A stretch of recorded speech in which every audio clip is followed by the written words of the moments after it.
राष्ट्रीय आय का अर्थ, राष्ट्रीय आय किससे कहते हैं, पहले इसको समझेंगे। Meaning of national income. तो आपकी किताब में पहले 2 लाइन में जो मोटे अक्षरों में लिखा है उसे ध्यान से समझिए, वो राष्ट्रीय आय का अर्थ है। देखिए क्या लिखा है।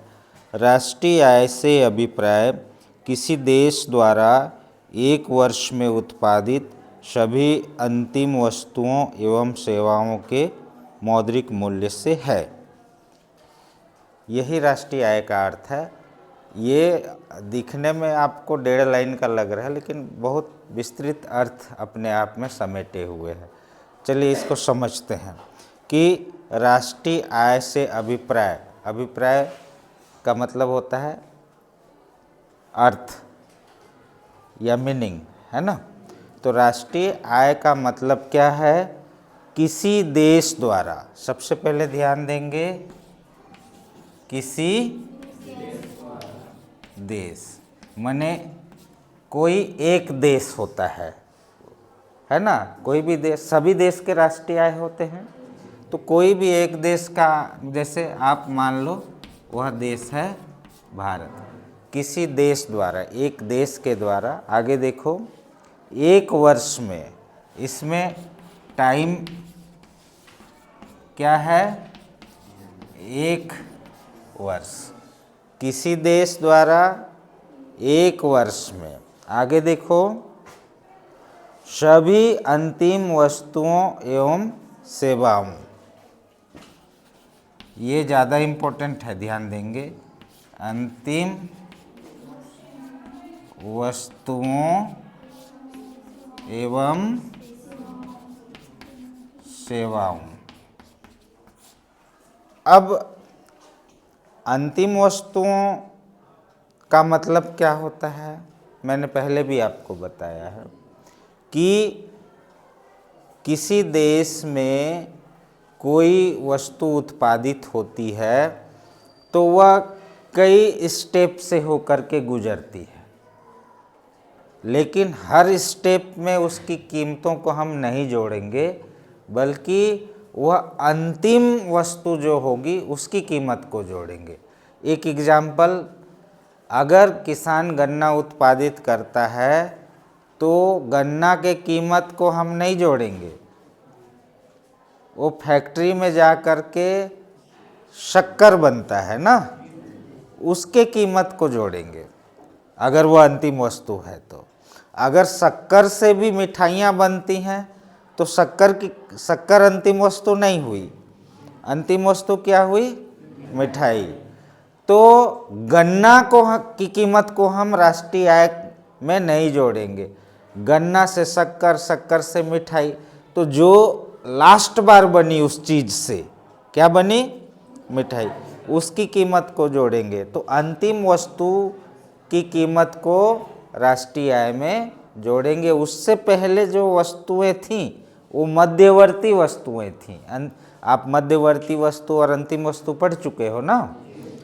तो राष्ट्रीय आय का अनुमान लगाते समय हम किसी भी देश में जो वस्तुएं उत्पादित होती हैं उसके अंतिम वस्तुओं को ही राष्ट्रीय आय में जोड़ते हैं और सेवाओं को राष्ट्रीय आय में जोड़ते हैं, सर्विसेज को।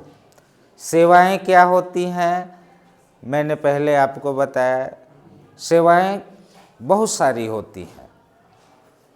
जैसे एक डॉक्टर कोई वस्तुओं का उत्पादन नहीं करता है, लेकिन वह देश को सेवाएं प्रदान करता है। इंजीनियर सेवाएं देता है, वकील सेवाएं देता है, डॉक्टर सेवाएं देता है।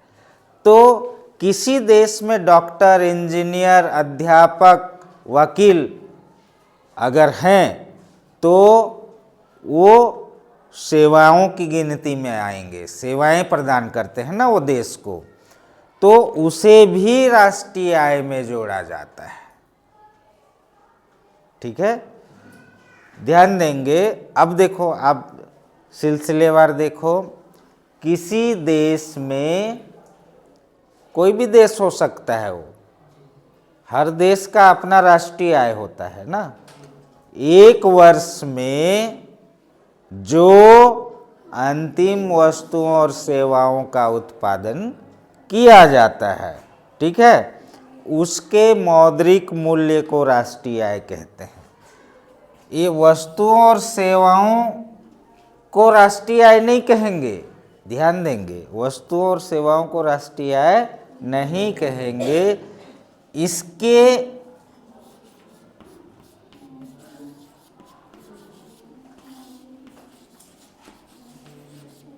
मौद्रिक मूल्य को राष्ट्रीय आय कहते हैं। अब मौद्रिक मूल्य का मतलब क्या हुआ भाई? ये जो वस्तुएं हैं उसका मुद्रा में कीमत क्या होगा। ये जो सेवाएं हैं, डॉक्टर, इंजीनियर, अध्यापक, वकील जो मैं बोल रहा था, उनको सैलरी कितनी मिलती है, वही उसकी कीमत है। वस्तुओं की कीमत क्या है? इस वस्तुओं की कीमतों को ये जो वकील, अध्यापक, इंजीनियर, जिसको हम सेवाओं की श्रेणी में रखते हैं, उनको दी जाने वाली सैलरी को जोड़ेंगे तो उसको कहा जाता है मौद्रिक मूल्य, माने मुद्रा में नापना, ठीक है। तो अंतिम वस्तुओं और सेवाओं के मौद्रिक मूल्य को, यानी उसकी कीमत को ही हम राष्ट्रीय आय कहते हैं। सरल है। देखो, किसी देश में एक वर्ष में उत्पादित अंतिम वस्तुओं और सेवाओं के मौद्रिक मूल्य को राष्ट्रीय आय कहते हैं। ये राष्ट्रीय आय का अर्थ हो गया। बड़ा इम्पोर्टेंट टॉपिक है, ये पार्ट इम्पोर्टेंट है, यहाँ इस पार्ट से सवाल आना ही है।